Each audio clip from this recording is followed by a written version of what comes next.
Сайн байцгаана уу? Нааг жаргал ахны ихчиг гэдэг эмзүүч мэрэгчлээ. За жоохон сандраад байна. Анх удаа аяллахын тухай буюу өөрийнхөө тухай ийм олон хүний өмнө ярьж үзэх гэж байна. Тэгээд тусал дэмжээрэй. Анх болохоор их сургуулиуд төгсөөд би анх удаа Филиппин явсан. Филиппин англи хэлний сургалтанд сурснаар хагас бүтсэнд ерөөхдөө бол оюутнуудаараа нийлээд аялдаг болсон. Тэгээд анхныхаа аяллуудыг бол Филиппинд эхлээд яг ганцаараа гэвэл Таиланд руу явсан. За тэгээд Таиланд руу явхад бол маш олон миний хамгийн анхны аялал байсан учраас маш олон зүйл тохиолдож исэн. Одоо жишээ нь би Монголоос 23 кг-тай явцсан байсан. Тэгэхэд бол яг ачаа нь болохоор 15 кг байх хэвээр. Би нөгөөтгийг мэдэхгүй. Тэгээд 23 кг өөртөө 8 кг-ыг би илүү мөнгө төлөхөнд бол өөртөө шингээгээд хамаг хувцас шингээгээд бүргээ давхарлаж өмсөөд тэгээд анх Таиланд руу явж исэн. За одоо жишээ нь бас 100 мг одоо яг ингээд аяллаа явцад юу тохиолдог вэ? Нэгт килограмм амир шаардлагатай байдаг. Тэгээд 100 мл амир шаардлагатай байдаг. Гоо сайхны бараа гар тийшэнтэй 100 миллиметрээс хэтрүүлж болохгүй. Би Бээжин дээр очсон. Тэгэхэд миний баг гоо сайхны бүх бүтээгдэхүүн 100 мг-аас илүү байсан. Тэгээд хураалхаа шахаад нөгөө Бээжингийн хүмүүсээс нь гуугаад тэгсэн чи за окей чиний юмыг бид нар ингээд сар хадгалчаа. Тэгээд сарын дотор буцаж хурж ирж аваарай гэд анхны аяллууд ерөөхдөө бол маш олон дефекттэй.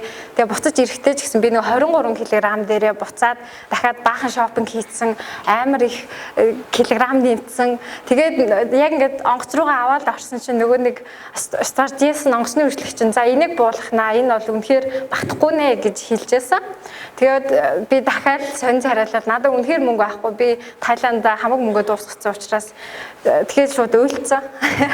Тэгээд уйлцсан чинь нөгөө бүр юунд эмхтэй сандраалцаа за окей зүгээр би чиний ачиг дараагийн онгоцоор явуулчих зүгээр гэл анхны аяллууд бол нэг иймэрхүү хөгжилтэй болж эхэлж исэн. За энэ болохоор ингээд Таиландын зургуудаа Шанхай, Хонконг гэх мэтлэн багаар явж эхэлсэн байгаа. За Өмнөд Америк руу явах болсон шалтгаан гэдэг тэгвэл би Өмнөд Америк руу 13 хоног зарцуулсан. За яагаад вэ гэхээр би анх болохоор Америк руу зүүн эргээс баруун эрэг рүү машинаар аялна гэж төлөвлөсөн байсан. Гэхдээ миний виз бол гараагүй. Яагаад гэвэл би виз мэдүүлэхдээ 6 сар аялья гэд Америк руу виз мэдүүлсэн. Тэгэхэд яг бодит байдал дээр 6 сар аялдаг Америк руу аялдаг хүн бол цөөхөн. Тэгээд тэр хүмүүс болохоор намайг окей харлаад үлчих байх гэж бодсон учраас миний визийг шууд татгалцсан. Тэгээд би яг 6 сарынхаа аяллыг төлөвлөсөн байсан учраас за одоо би хайжгүй гэдэг үндсэн дээрээс Аргентин болон Бразил 90 хоног визгүй байсан. Тэгээд би окей за тэгвэл би Бразил явъя гэд. Тэгээд шууд хамаг бүх юмаа өөрчлөө Бразил руу явсан. Тэгээд би Бээжингийн онгоцны буудлын дээр очичоод онгоцчоод тэгээд яг нисгэсэн чи өөдөөс транзит виз нэгсэн. Яг энэ дээр юу хэлэх вэ гэхээр одоо Азийн орнд бол транзит виз бол хэрэггүй байдаг. Одоо жишээ нь өөр Америк руу явах ч гэдэм үү заавал транзит виз хэрэгтэй байдаг. Би Америкаар дамжаад 2 цаг транзит хийгээд Бразил руу явах хэрэгтэй байсан. Тэгсэн чинь надад транзит виз авахгүй. Тэгээ би дахиад окей би визэнд орох хэрэгтэй юм байна. Би $160 төлнө Бээжин дахиад хэд хонох уу гэдэг олон хоног алдах гэсэн. Тэгээ дахиж мөнгө төлөх байсан. Тэгэхээр би шууд нислэгээ өөрчлөө Туркээр дамжсан. Тэгээд Туркээр дамжихдаа бас нэлээд удаан хугацааг зарцуулсан байгаа. Тэр болохоор яасан гэхээр Туркид бол угаасаа 2 хоног транзит хийх байсан. За тэгээ 2 хоног транзит хийчээд би ингээд нисгээд хүлээж яснаа би аэропорт дээр хүүхлэнгээ нүүдж жагаад нислэгээс авцарсан. Тэгээ яг яасан бэ гэдгийгсэн чинь одоо жишээ нь Монголын Мят дээр очиод эсвэл ингээд жижигхэн Украины аэропорт дээр очихоор ингээд жижигхэн аэропортууд болохоор нисгээс нь 30 минутын өмнө очиход хангалттай байдаг. Тэгсэн чинь би болохоор нөгөөд хишгээ санаал Стамбулын онгоцны буудлын дээр 30 минутын өмнө очсон. Тэгсэн чинь нөгөөдгийн нислэг нь угаасаа ингээд намайг айл давнгаар орхиод сайхан ингээд юунаас чөлөөлөө замаа чөлөөлөөд өгцөн. Тэгээд би дахиад ингээд хоцорсны үндсэн дээрээс дахиад Стамбулд 2 хоноо 2 хоносныхаа дараа дахиад нисэх гэсэн чинь миний хоёр дахь нислэг нь бичигдээгүй байна гэдгийгсэн. Тэгээ би хүний нутагт одоо заавал ингэж Монголоос гараад 12, 13 хончлоо ингэж авах хэрэгтэй ч юм уу, гүү ч юм уу гэж дахиад үйлцэн. Тэгэл Кватар Айрландын хүмүүс нь бүр ингэж намайг иргэд тойрны хүмүүс нь за зүгээр хоёр дахь нислэг нь гайгүй бичигдчихээн гэж надад тэгэж хэлээд тэгэл би тэнд чинь тэгэл хүний нутаг сайн ганцаараа сайхан уйлж аваад тэгэл за гэж явсан. Тэгэл анх 10 Монголоос гараад 13 хоногийн дараа би Бразил нэг юм очсон. Тэгээ би бүр сүүлдээ болдог ч юм уу Стамбулын бодол дээр за ойрхон байгаа дээрээ бараг буцдаг ч юм уу гэж бодож байсан. Тэгээд нэг иймэрхүү олон паянтай энэ нэгч болохоор Стамбулд амьдардаг. Тэгээ надаа сүүлийн нэг 2 хоногт байрлах газаргүй болоо. Тэгээд энэ хичээс тусламж гуугаад 1 хоног би энэ хичээнд хонсон байгаа. Тэгээ баярлалаа гэж бас хэлмээр байна. Тэгээд энэ нөгөө Стамбулын аэропорт амар том. Яг international airport. Одоо жишээ нь Бээжингийн airport, Хонконгийн airport, Стамбулын airport гэх мэтлээ иймэрхүү газруудаар нислэгээсээ цагийн өмнө зүгээр очсон байх хэрэгтэй юм байлаа. Тий. За энэ болохоор нөгөө Бразил. За Бразил бол далайн эргээр хамгийн алдартай байдаг. Ипанема, Копакабана гэх мэтлээ үнэхээр үзэсгэлэнтэй хүмүүс нь ингээд далайн эрэг дээр шараал тэгэл гүүгээл нохотоогоо зугаалаад за миний амьдралдаа очиж исэн хамгийн гайхалтай хотуудын нэг бол Рио де Жанейро гэж хэлнэ. Үнэхээр нүд баясгасан, үнэхээр үзэсгэлэнтэй. Би өөрөө яг ингээд том хотуудад бол дурггүй. Тэгэхэд Бразил болохоор яг ингээд байгаль болон юу хоёр нь хот хоёр нь ингээд хоорондоо хосолцсон их гоё байгальтай газар байсан. За энэ болохоор Бразилд болохоор Museum of Tomorrow гэж байдаг. Энэ болохоор маргааш ирээдүг гэдэг.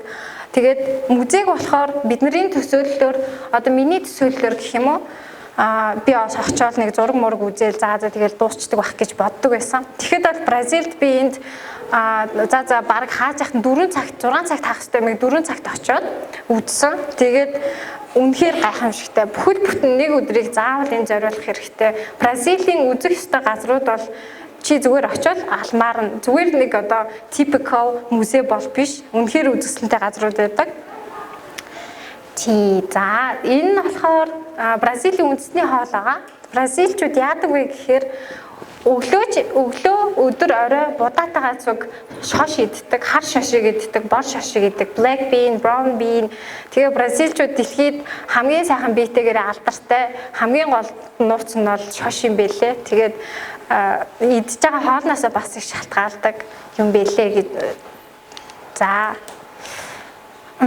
энэ нь болохоор Бразилийн бас нэг гайхалтай зүйл нь болохоор маш нийтэж хүмүүс байсан. Тэгээд маш найрсаг. Би хичнээн чи ингээд би нэгээ танихгүй ч гэсэн чи харс тулгарсан тохиолдолд тэр хүмүүс нь шууд чамтай өглөөний мэнд, өдрийн мэнд, орой мэнд гэл мэдлээ сайхан амраарай гэл маш гайхалтай байсан. Тэр найрсаг занд нь би бол маш их татагдсан. Энэ яадаг зураг вэ гэхээр үйлчлэгээний байгууллага ялангуяа зоогийн газарт нь бол дандаа 45-аас дээш насны эрчүүд ажилладаг.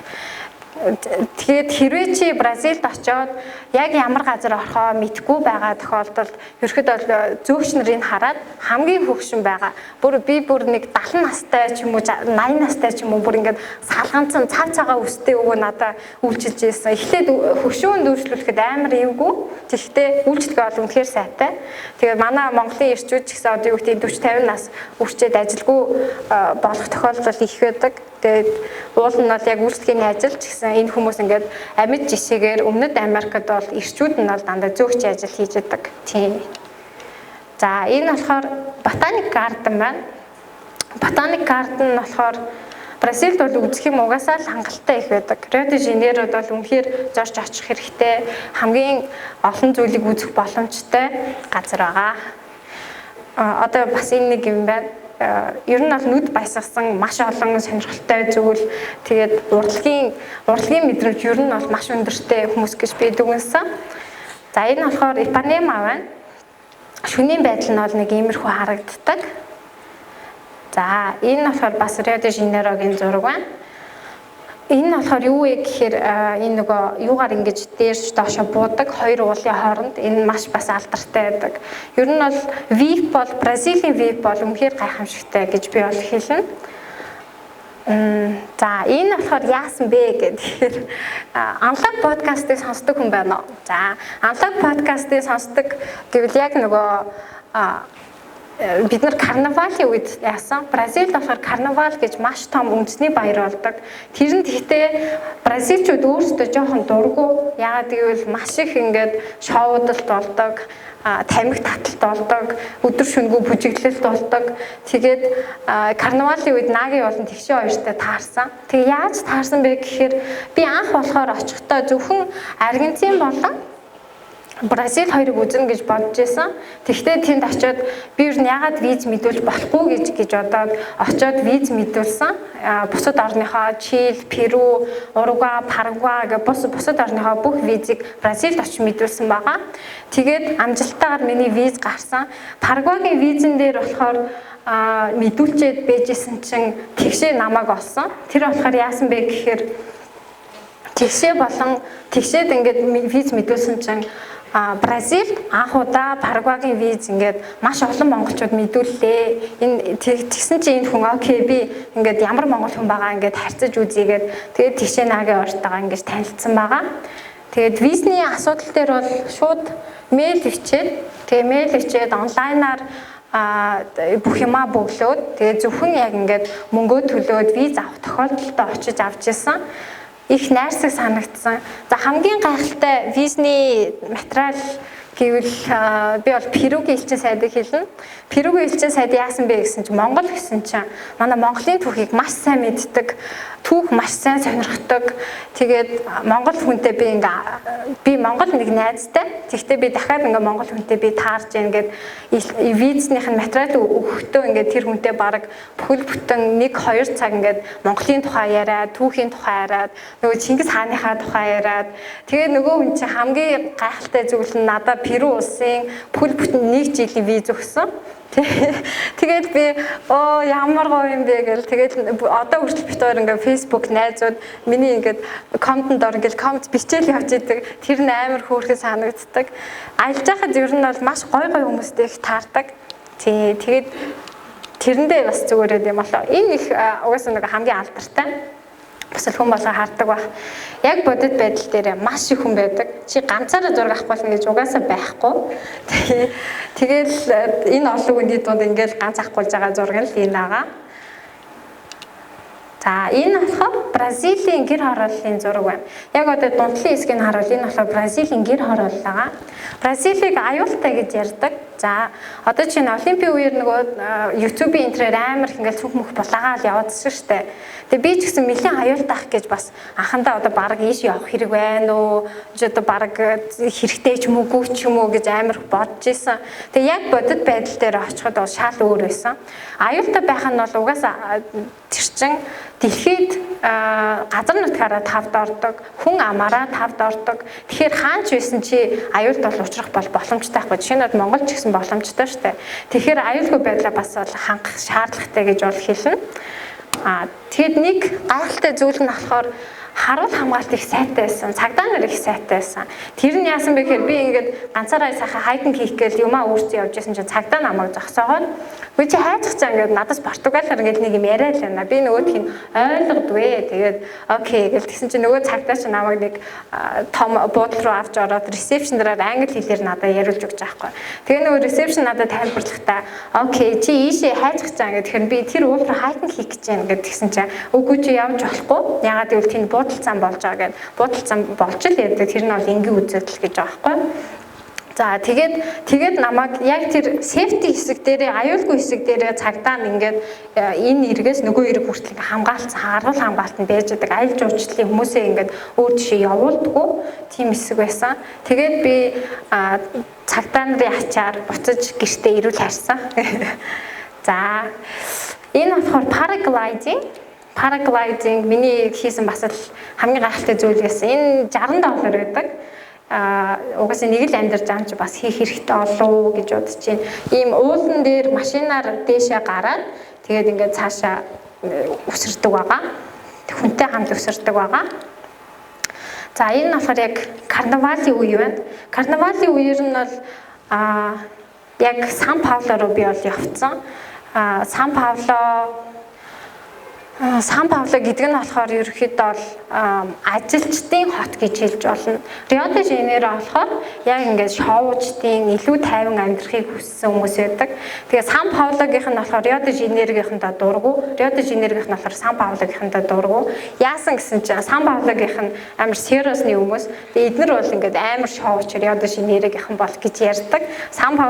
Рио де Жанейрогийнхан болохоор наад хүмүүс ч угаасаа enjoy хийж чаддаггүй хүмүүс эдийн ингээд би нэгэ тэгж ярьд юм байлаа. За энэ болохоор далайн иргэн харагдаж байна. Тэгэл хүмүүс нь өдөр шөнөгүй далайн ирэг дээрээ тоглоод далайн ирэг дээрээ ингээл байж байдаг. Тэгээд үнэхээр үзэсгэлэнтэй enjoy хийхэд бол үнэхээр хангалттай. Дэлхийн хамгийн үзэсгэлэнтэй далайн ирэг байх нь ч аргагүй.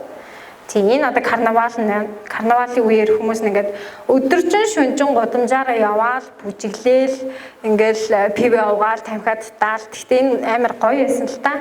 Яг хөндлөнгийн нүдээс харахад гоё байсан. Тэгээ бразилчууд жоохон өөрсдөө жоохон зарим хүмүүс нь дургүй байсан нөгөө хитрхийг шоудаг гэж хэлдэг. Тэгээ карнавалыг болохоор яг жуулчдаа зориулсан яг ингээд нөгөө карнавалын үзүр үзэхийн тулд хамгийн багадаа $100-оос дээш төлбөр төлдөг.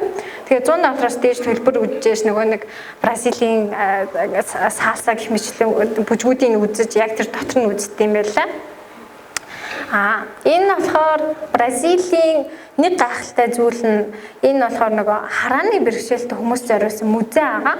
Тэгээ музейд ингээд зориулаад яг ингээд харуул ингээд тэнцэн ингээд бүх бичгэн ингээд харааны бэрхшээлтэй хүмүүс зориулсан. Яг ингээд чи нүдэ ханаад үнэхээр энийг төсөөлж чадах байна уу үгүй байна уу гэд тиймэрхүү.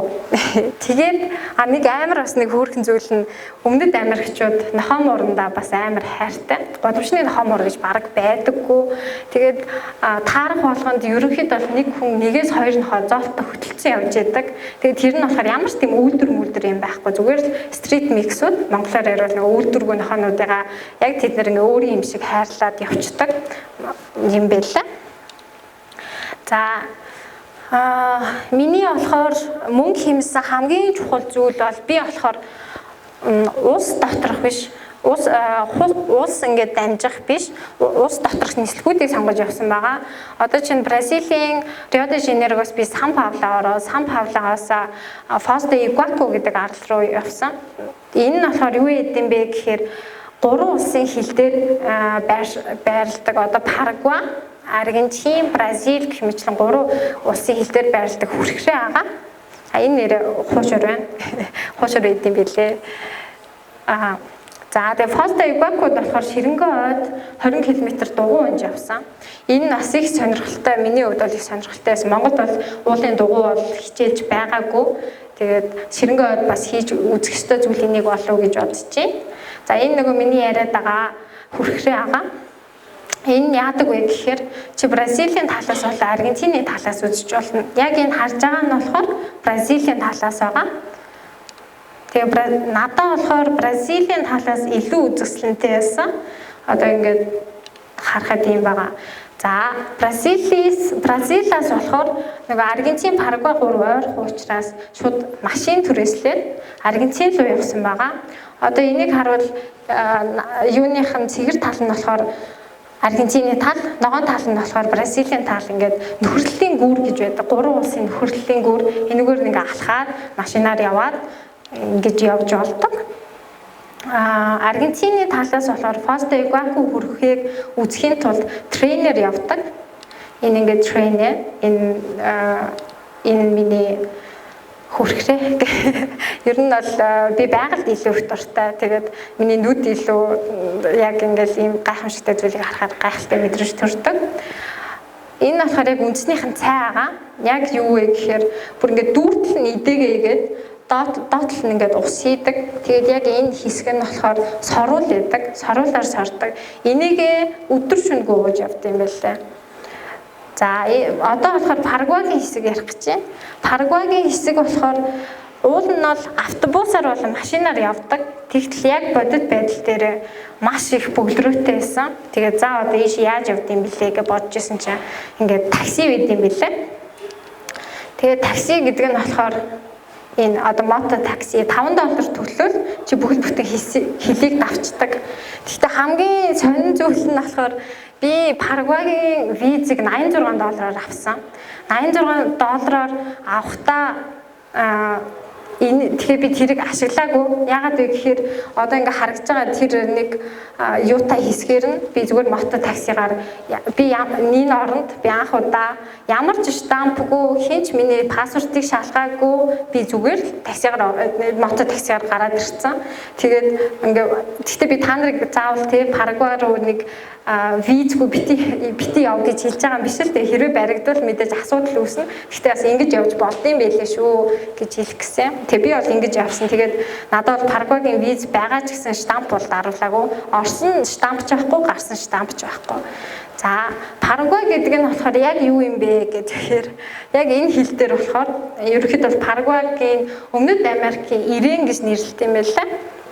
Ирэн гэдэг нь болохоор одоо яг л ингэж л харагдана. Чи яг ороход бол бүх хятадын бараа Парагвайд бийж байдаг. Яг юу вэ гэхээр Бразил болон Аргентин ер нь бол такс өндөртэй. Чи юм худалдаж авах тохиолдолд такстай хамаг мөнгө явуулдаг учраас хүмүүс Парагвай руу цахилгаан бараа, хувцас гэх мэтлээ олон ширхгээр авах болохоор ийшээ хурж ирж Парагвай, Аргентин хүмүүс хурж ирж авдсан байлээ. Тэгээд ийм нэг Ирэн байсан. Тэгээд Парагвай болохоор яг аялал жуулчлалаасаа илүү худалдаагаа илүү хөгжүүлсэн байсан. Тэгээд яг уншиж судлахад ч гэсэн Парагвайд бас нэг амар үзээд хам бол байгаагүй. Яг 3 хил дээр байсан учраас би үзье гэж бодсон. Тэгээд Парагвайд ингээд ороод тэгээд буцаа гарсан байгаа. За тэгээд Парагвайгаасаа болохоор би Аргентины хил рүү дахиж машинаар гараад тэгээ машинаар дахиж гарснаа Аргентин талаас нь би Буэнос Айрес Аргентины нийслэл рүү ниссэн байгаа. Энэ бол Аргентины ингээд стейк яг ингээд үндэсний хоол нь зүгээр л ингээд 500 г стейк мах. Тэгээ би энэ хоолноос яхаа хорцоо. За энэ ингээд хорцчоод ер нь бол Буэнос Айрес бол маш том зүгээр л маш том барилгуудтай өндөр барилгуудтай хот байгаа. Маш зүгээр л ингээд наарч харахад ер нь бол жоохон хэцүү дандаа өндөр барилга. Тэгээ би окей энийгээ болоод Уругвай явъя гэж шийдсэн. Тэгээ Уругвай болохоор яах вэ гэхээр энэ одоо Уругвай харагдаж байна. Наадталд нь болохоор Аргентины хэл байгаа. Цаадталд нь болохоор Уругвайгийн хэл байгаа. Буэнос Айресээс Уругвай руу орохын тулд Уругвай нэрээ бас визгүй болсон Монгол улсын иргэн 30 хоног визгүй болсон. Аргентины Буэнос Айресаас шууд ингээд шипээр усан онгоцоор явдаг байгаа. Тэгээд хэл нь ингээд наадталд нь харагдаад хоёр хэл нь ингээд сайхан хамтдаа бийж идэг штампаа бибинийхээ штампыг дараал өгч идэг. Тэгээд энэ нөгөө явуулсан шип нь энүүгээр яваад за Уругвай гэдэг нь болохоор ямар улс юм бэ гэхээр Уругвай болохоор 3 сая хүнтэй. Ерөнхийдөө бол манай Монголтой төстэй. Гэхдээ аялал жуулчлалаараа маш сайн хөгжүүлсэн. Тэгээд Европчууд, Аргентинчууд, Бразилчууд Уругвай руу амрах гэж очт юм байлаа. Яг энэ миний очсон үед нь болохоор аялал жуулчлалын сезон жоохон буурсан. Хүн бол маш багтаа болцсон. Тэгээд бараг л нэг хөнгөө хот шиг явагдсан. Тэгээд энэ нь болохоор ингээд угаасаа нөгөө далаатай тэгээд маш олон шипний зогсоолтой тэгээд ингээд энэ амтан зүгээр л ингээд унтчихийдэг хүмүүс нь ингээд загсаар энийг хооллол яг очисон чи энэ ингээд хурхшаад унтчих واخгүй амар чанга хурхшаал тэгээд энийг харчаад ямар хөөрх юм бэ гэж бодоод ер нь бол Өмнөд Америкийг бол би байгальтайгаа маш ойрхон байдаг гэж хэлнэ амьтдтайгаа ч гэсэн амьтдтай ч их хайрладаг байгалаа ч их хайрладаг сайхан улс байсан. За Уругвайгийн далайн эрэг бол үнэхээр ингээд гайхамшигтай. За тэгээд Уругвайгаасаа болохоор би дахиж Буэнос Айрес руу буцаж шипээр яваад шипээсээ доошоо ингээд Аргентины Эл Калафате гэж хот юу байдаг. Одоо хэрвээ хайкинг хийдэг хүмүүс зарим нь бол мэдэх байхад Патагония гэж байдаг. Аргентины Патагония гэдэг маш алдартай. Тэгээд би ийшээ болохоор мөсөн уул үзэх гэж явсан. Энэ болохоор 5 давхар өндөр барилгатай. Яг зүзгөө өндөртэй. Тэг хүсвэл чи хайкингийн дээгүүр нь хийж болдог. Тэгээд яг надад бол хоног байгаагүй. Би дараагийн нислэгээ захиалсан байсан учраас тэгээд энэ дээгүүр нь хайкинг хийвэл бас үнэхээр сонирхолтой. Тэгээд ус нь үнэхээр цэвэрхэн. Антарктидтай хамгийн ойрхон очисон цэг байгаа. Тэгээд Антарктид руу явахын тулд бас нэлээд өртөг өндөртэй байсан. Тэгээд за дараа баячаараа ирээд ах гэж бодсон. Ийм нэг гайхалтай мөс уулыг үзсэн. Тэгээд энэ амьтад нь болохоор ингээл зам дээгүүр ингээл байж байдаг. Хин ч энэ амьтдыг бууддаггүй, энэ амьтад нь ч өөртөө айдаггүй. Тэгээд ер нь бол их холбоотой сайхан байж байдаг. Би Чил рүү орсон. Ингээ автобусаар орж байгаа. За Чилд болохоор би юу хийх гэж бодсон бэ гэхээр хайкинг хийх гэж бодсон. Энэ болохоор яадаг хайкинг юм бэ гэхээр хайкинг гэдэг хүмүүс бол энэ болохоор дэлхийн хамгийн алдартай хайкинг трейл гэж явдаг. Тэгээ би энд 5 хоног хайкинг хийх гэж бодсон. Хүмүүс хайкинг хийхийн тулд дэлхийн өнцөг булан бүрээс очдог байгаа. Тэгээ Torres del Paine гэдэг энэ хамгийн анхны цэг байгаа. За одоо ингээд хайкинг хийх гээд одоо энд нөгөө хайкинг хийх гэж ирсэн хүмүүсийн орноос ирсэн хүмүүс ингээд тэмдэглэсэн байгаа. Монголоос 3 хүн л очсон байгаа. Тэгшээ байгаа. Тэгээд ингээд 3 хүн очсон энийг басандаа бас маш их баярлсан. Гэхдээ хамгийн сонирхолтой зүйл нь болохоор энэ болохоор зориултын кампууд байгаа. Чи хүссэн газараа очиод буудлаад хоол хийгээд идэх ямар ч боломжгүй. Хэрвээ чи ямар нэгэн одоо гал алдвал шууд шоронд орох аюултай. Анх орохт нь л угаасаа тэгдэг. Чи хаана хүссэн газараас чи гал асааж болохгүй, хоол идэж болохгүй. Чи зөвхөн энэ кампаас нөгөө камп руу явж иж зөвхөн тэнцэнэ чи гал асаан, тэнцэнэ чи хонно гэдэг хатуу хуйлтай. Тэгээд яг нэг очиход нэг түүхийн нэг энтгэх залуу гал алдсан байсан. Ингээ бараг шоронд орох марк юм болцсон гэд ярьж исэн. Тийм учраас галын асуудал дээр одоо энийг харвал одоо хамгийн багадаа хойдолтой 15 кг цүнх үүссэн. Тэгээд 10 кг ингээд дээшээ доош уул руу ингээд залхахчээс дараагийн цэг дээр очдог. Энэ одоо Torres del Paine гэдэг яг уул нагаа. Яг хайкинг хийх дуртай хүмүүст бол их сайхан зүйл гэж бодож байна. Тэгээд би бол үндэ ийм аимшигтай хайкинг хийн гэж би ботог байсан. Миний хувьд бол бас нэлээд хүн санагц. Яг бол бороо орсон. Тэгээд нэгт би бэлтгэлгүй байсан. Хангалттай бэлтгэлгүй байсан. Бороонд бол их зутарсан байгаа. Ер нь бол нэг иймэрхүү камп хийгээл өглөө гарахтаа хоол хийж идэл, орой орохдоо хоол хийж иддэг. Нэг иймэрхүү. Тэгээд замдаа бол угаасаа 5 хоногийн дотор хайкинг хийх явцад бол үзэсгэлэнтэй газрууд бол маш их байдаг. Тэгэл тэр газруудын үзэл амаа ангаагаал тэгэл цаашаа алхаал явж байгаа юм чинь. Тэгээ энүүнээс болохоор шипээр буцаж төв рүүгээ явдаг. Тэгээд энэчнээсээ Чилийн нийслэл Сантьяго руу явсан. Чилийн нийслэл Сантьяго руу яваад за энэ болохоор яг ингээд шүний байдал нь харагдаж байна. Бас нэлийн утаатай гэж яригдсан юм байлаа. Нэлийн утаатай байсан. Ягаад гэвэл уулын дунд байддаг. Энэ болохоор миний байрсан Airbnb байгаа. Би Өмнөд Америкт бас нэг мөнгө хэмнэсэн хамгийн зөв арга нь болохоор Airbnb буюу guest house авсан. Тэр нь яадаг вэ гэхээр галтгоотой байдаг. Галтгоотой байснаар чи хүссэн орондоо очиод чи хүнсний дэлгүүрт нь очиод бүх хоол их боломжтой бүх материалаа аваад галтгоондоо хоолыг ичдэг.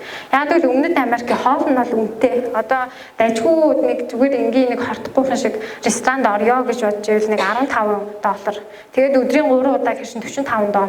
Тэгэж зарлагдаж явах бол маш хэцүү учраас би бол гэртээ ингээд яг хоолоо хийгээд аваа явсан. Тэгээд Airbnb-г хүмүүс эртхэн захиалах тусмаа хямдхан бөгөөд маш гой сонголттой газрууд олддгийг шүү гэж хэлмээр байна. Би аялж явах явцдаа орон орны coworking space-үүд рүү орж явсан. Тэгээд энэ болохоор яг Чилийн Сантьягод байдаг coworking space байна. Энд чинь ажиллаа их боломжтой гэсэн үг. Тэгээд Чилийн бас нэг дайггүй юм нь стартапууд маш их байд юм байлээ. Тэрийг маш их хөгжүүлт юм байлээ. Тэгээд Чилчин Америктэй ойрхон учраас Америкаас ажил авдаг хүмүүс нь тэгээд ажил хийдэг хүмүүс байсан. За энэ болохоор яасан бэ гэдгсэн чинь хамгийн сонирхолтой зүйл нь нөгөө Бразил таарсан тэгшээ тагаа Сантьягод явж исэн чинь би Сантьягод 2 хоног гэртээ нэг хайдан хийсний дараа хөвтцсэн. Тэгээ байж байгаад за одоо нэг их дэлгүүр гарч ойр орчно үзье да гэд бодоо явж исэн чинь дахиад тэгшээд их дэлгүүр таарсан. Тэгээд ямар сони юм бэ ч одоо учрах өстой хүмүүс нь учирдаг юм байна да гэд амар сонирхолтой. Тэгээ хоёр Монгол ингээд Чили Сантьягод дахиж таарсан байгаа. Энэ их бас их зүгээр хөөрхөн байсан. За би Чили Сантьягоос болоод Вина дель Мар гэдэг Валпрайсо гэдэг хот байдаг. Энэ нь болохоор юугаараа алдартай юм бэ гэхээр граффитаараа алдартай. Дэлхийн өнцөг булан бүрээс артистууд энэ хотод очиж өөрийнхөө уран бүтээлийг үлдээхийн тулд мөнхлөхийн тулд очт юм байлаа. Тэгээд хаасайгүй ингээ граффит байдаг. Энэ надад маш их таалагдсан. Тэгээд нэг гайхалтай зүйл нь болохоор энэ хотод нь юу байсан? Автобусны буудал гэж байхгүй. Хүмүүс ингээд зүгээр ингээд таксинд гараа өргөж байгаа юм шиг ингээд гараа өргөд ингээд суучдаг. Тэр нь бас их сонирхолтой байсан. Тэгээ хаасайгүй граффит байдаг.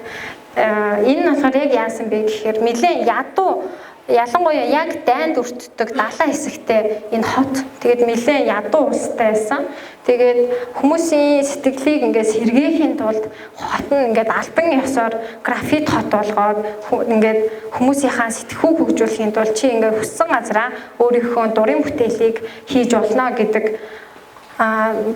зураг авалт зуралдаг болсон. Тэгээд ингээд хүмүүс нь зурдаг болсон. За одоо энэ ингээд нохоогоо ингээд эднэр амар хөөрхөн халамжлаа доор ингээд юм дэвсэд өгчт юм байлээ. Ер нь бол их зөөлөн сэтгэлтэй маш сайхан хүмүүс гэж би бол хэлнэ.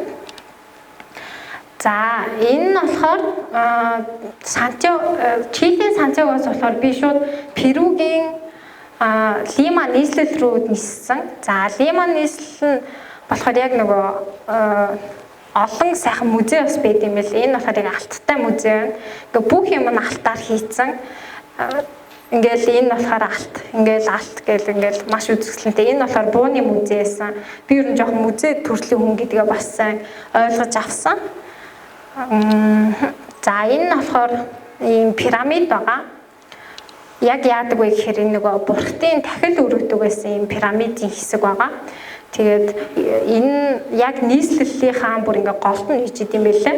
Тэгээд ингээ голд нь ингээд хүмүүс ингээ музейгээ энийг нь үзээ сууж идэг. Тэгээд энэ бүр ингээ олон мянган жилийн өмнөөс энэ пирамид нь одоо хүртэл устдаагүй. Тэгээд ингээ байж л байгаа. Маш сайхан үг түүхээ авч үлдсэн. За уучлаарай. За энээс болохоор Куско ниссэн. За Мачу Пичу хүмүүс надаас Мачу Пичугийн талаар маш их асуусан. Тэгээд яг юу юм бэ гэхээр Лимагийн Перугийн Лима нь болохоор нийслэл байгаа. Тэгээд Мачу Пичу нь болохоор өөрөө Кускод байдаг. Куско руу чи Лимагаас нисээд за хоорондох нислэг нэг $60 л байсан. Тэгээд Куско руу нисээд Кускогоос Олоянтамбо гэдэг юурууга чи энэ болохоор Мачу Пичу руу явах хоёр төрлийн арга байдаг. Нэг болохоор чи алхаж болно. Нэг болохоор чи трейн юм уу баас ашиглаж автобус ашиглаж болно. Тэгээд Кускогоос Олоянтамбо руу машинаар яваад тэгээд Олоянтамбогоос трейнер явдаг.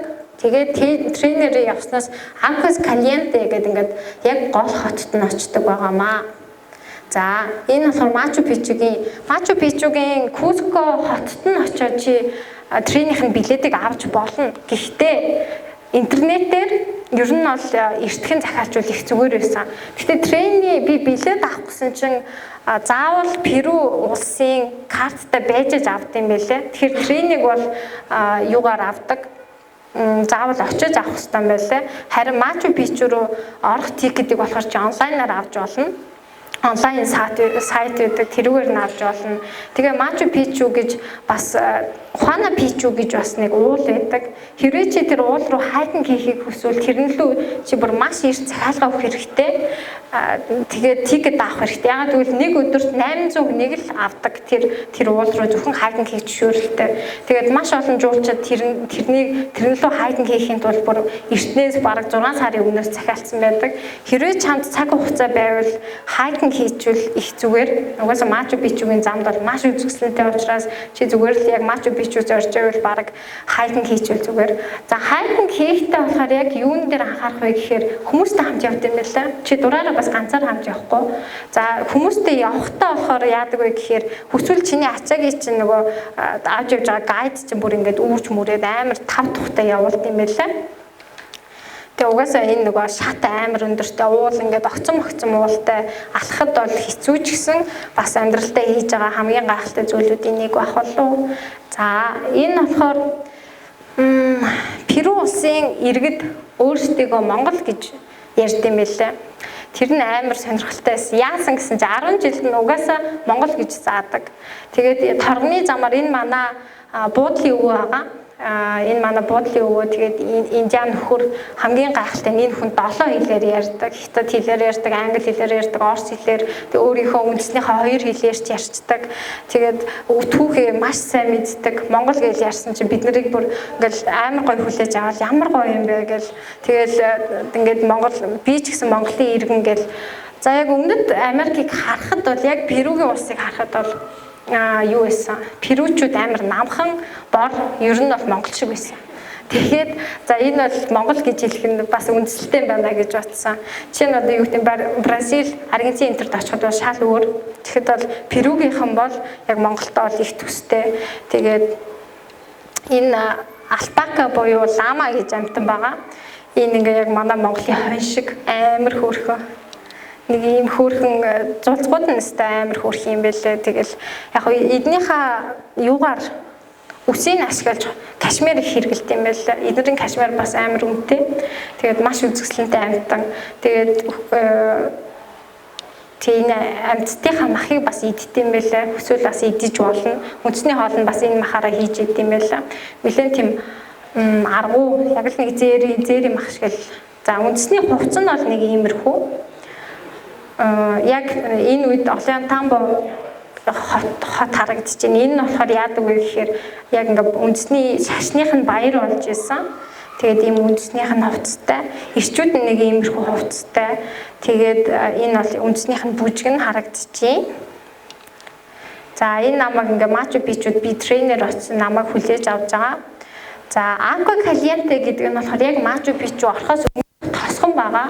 Энэ тосгон нь болохоор яг уулын дунд байрладаг жижигхэн тосгон. Тэгээд хүмүүс ийш Мачу Пичу руу очихын тулд угаасаа ирдэг. Тэгээд энэ нь болохоор өглөөний үүрийн эн чинь 4 цаг болж байгаа. 4 цаг болж байхад энэ автобусанд очирж байгаа. Мачу Пичу руу гарахын тулд автобусанд очирж байгаа хүмүүсийн цуваа байгаа. Тэгэл хүмүүс нь ингээл нэмэгдээл гэдэг. Тэгээ ер нь бол эртхэн гаргах хэрэгтэй. Өглөө өөрөөр гараад очроо аваад тэгэл юунаасаа буудлаасаа гараад тэгэл хүмүүсийн ингээл очрлоо сууж ах хэвээр байлээ. За энэ алдарт Мачу Пичу байгаа. Миний амьдралдаа үзсэн хамгийн гайхамшигтай зүйлүүдийн нэг. Очоод би уулга алдаал тэгэл уулан дээр нь гараад зүгээр ингээл хараад тайвшраал ингээл яг очиж үзэх хэрэгтэй. Үнэхээр гайхамшигтай мэдрэмж. Тэгээ би судалсан л та Бээжингээс 2 талын тикет нь яг авахд бол нэг 1000 дотор бол хангалттай багтчихжээ. Тэгэхээр Бээжингээс хэрвээ та нар Мачу Пичу яг зорж байгаа бол Бээжингээс Бээжингийн элчин орж Мачу Перугийн виза аваад тэгээд Мачу Пичу руу ингээ явж болох нэ гэж би харсан байгаа. За энэ болохоор ингээ үзэх газрууд нь яг харагдчихээн. Ер нь бол нэг иймэрхүү харагддаг. Гайхамшигтай. За нэг иймэрхүү. Тэгээд энэ амьтдан ч гэсэн ингээд дотроо ингээд байж идэг, хин чинийг оролддоггүй. За энэ амар инээдтэй. Энэ болохоор би энэ нэг дээдлийн чулууг болохоор зүгээр ингээ ус мусанд ордог юм бараг шүршүр бэлдсэн юм байна да гэж бодож байсан аахгүй. Тэгсэн чинь эхлээд орохдоо болохоор гайдгүй орсон. Бас мөнгөндөө харамлал за бараг л яршиг гэл орсон чинь юу ч ойлгохгүй байгаа юм чинь.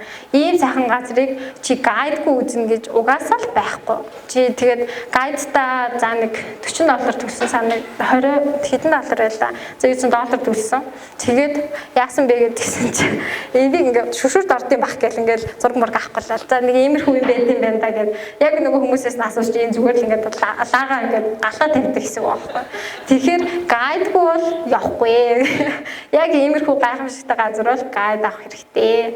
Тэгээд дахиж гараад ер нь бол нэг орсон бол 2 удаа орох боломжтой байдаг. Түүнээс цааш орох боломжгүй. Тэгээд сүүлийн шансаа ашиглаад гайд дагуулж ороод тэгээд бүгдийн сайхан тайлбарлуулсан байгаа.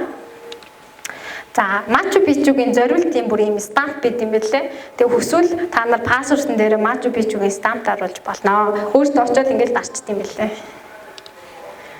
За, энэ болохоор хөөх ингээд ийм хөөх сүвнир энтер ингээд зараал бийж байдаг. Нөө усан гахаа гэж байдаг штэ. Перугийн хамгийн алдартай хоол нь болохоор усан гахаа. Усан гахаагаа эднэр иддэг. Бүр ингээд ферм ингээд байгуулсан тэнцэнэ усан гахаагаа ингээд хөгжүүлээл дулцуулаад ингээд бэж идэг. Энэ болохоор үндэсний нэг баяр болж ирсэн. Яг тэрэндээ зориулаад бүр маш их хэмжээний усан гахаа шараад идчихсэн. Тэгээ эднэрийг болохоор хэлэхдээ ер нь бол тарганы мах шиг амттай гэдэг. Гэтэ би идэж зүрхлээгүй. Би угаасаа нэг амьдаар нь харж исэн болохоор одоос арай л за яах юм гээл. Тэгэл хүмүүс нь болохоор амар дуртай иддэг. Бүр ингээ үндэсний баяраараа хамгийн тасархай хоолой болгож энийг иддэг юм байлаа. За энэ болохоор бас юунд байдаг. Яг буцах замд байдаг. Буцах замдаа машинаар явж болно. Куско руугаа буцах замдаа энийг үзсэн байгаа. Энэ болохоор нөгөө давсны үйлдвэр байгаа. Яг ингээд маш үзэсгэлэнтэй харагддаг юм байлаа. Яг буцах замд бол нэлээд үзэх газрууд байгаа учраас бас такси үйлчлүүд үзээрэй гэж хэлмээрээ буудлын хүмүүс ч угаасаа такси олоод өчнө. Энэ бас маш гайхалтай. Ер нь бол маш олон эртээр үеийн түүхэн, дурсгалт тэр бүгднийг аль жуулчлалтаа ингээд зориулаад, хадгалаад, янзлаад гаргацсан ийм амар гоё газар байлаа. За ингээд энэ болохоор миний ашигладаг аппликейшнууд байгаа. Яг нь мэдгүй хүмүүс нь хэрэг болж магадгүй гэдэг үндсэн дээрээс би энийг тавьсан байгаа. Rom2Rio гэдэг бол миний ашигладаг хамгийн number 1 ашигладаг аппликейшн байгаа. Энэ юу байсан бэ гэхээр чи энийг одоо жишээлбэл Бээжингээс Улаанбаатар ороход чи яаж явах вэ гэж 2 хотыг оруулаад за энэчнээс явахын тулд чи тэдэн цаг зарцуулах нь, тэдэн доодар залцуулах нь, эсвэл ийм болох нь, газраар явбал ийм болох нь, тренер явбал ийм болох нь гэх мэтчлэн hotels.com, Airbnb яг миний явдаг л нэг гол зарчим бол чи галтгоотой газар авчвал их зүгээр. Тэгэл нөгөө зарим хоолны газар их таалагддаг шүү дээ. Одоо чинь Аргентинд очиод хоол нь дан мах байхаар чинь тэгэл за угаасаа энэгээр хоол амьдрахгүй юм байна гэж гэртээ хоолой гэж иччин. Тэгээ гэртээ хоолой идэх юм бас нэг давуу тал нь орны хүнсний дэлгүүр орж бас хүнсний дэлгүүртэй бас их танилцдаг. Тэр нь бас их сонирхолтой байдаг. Би нөгөө хүнсний дэлгүүрийн үнийг бас харьцуулах их дуртай. Тэгээд Монголд нэлээд их тэгж явдаг байсан. Тэгээд эднээс ч гэсэн тэгсэн. TripAdvisor бол угаасаа л юу авдаг. Lonely Planet, TripAdvisor аяллаа юунууд яг хүмүүс ингэ сэтгэлээ битсэн. За ингээ хааш явах уу? Ийш явбал ийм байсан. Тэдэн доллар байсан. Ингээ бүх юм бичээстэй байдаг. Google Map байна. Google Map-ыг ашигладаг. Maps цэгмээ болохоор офлайн map байгаа. Чи хааж очиод бүх хотоо ингээ татаад авчдаг. Тэгэл чи энэ Maps цэгмийг ашиглаад хаашаа л хаашаа явж болдог. Тийм тэгээ booking.com хотелуудаа захиалцдаг. Agoda гэж бас байгаа. Hostel World гэж байгаа. Тэгээ Couchsurfing гэж бас байдаг. Тэгээ Couchsurfing-ыг би одоохондоо ашиглаж үзээгүй. Тийм тэгээд нэг иймэрхүү. За тэгээд баярлаа.